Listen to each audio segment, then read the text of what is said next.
IPS మాజీ అధికారి, Tamil Nadu BJP మాజీ అధ్యక్షుడు అన్నమలై జాతీయ రాజకీయాల్లో అడుగుపెట్టబోతున్నారు. ఇటీవలి కాలంలో తమిళనాడులో వరుసగా పాదయాత్రలు చేసిన ఆయన ఆ రాష్ట్రంలో బీజేపీకి మంచి పట్టును అందించి పెట్టారు. కానీ అనూహ్య పరిణామాల మధ్య ఆయన అధ్యక్ష పదవికి పోటీ చేయట్లేదు. దీంతో తమిళనాడు బీజేపీ అధ్యక్షుడిగా మరో వ్యక్తిని నియమించారు. ఈ క్రమంలోనే ఫైర్ బ్రాండ్గా మంచి పేరున్న అన్నమలైను దేశవ్యాప్తంగా ఉపయోగించుకోవాలని కేంద్ర బీజేపీ ప్లాన్ చేసింది.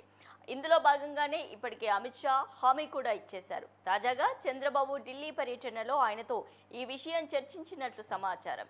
ఇటీవలే విజయసాయిరెడ్డి రాజీనామాతో ఖాళీ అయిన రాజ్యసభ సీటు నుంచి అన్నమలైను రాజ్యసభకు పంపాలని అమిత్ షా కోరారు. అందుకు చంద్రబాబు అంగీకారం తెలపడంతో ఇకపై అన్నమలై జాతీయ రాజకీయాల్లో చక్రం తిప్పబోతున్నారు.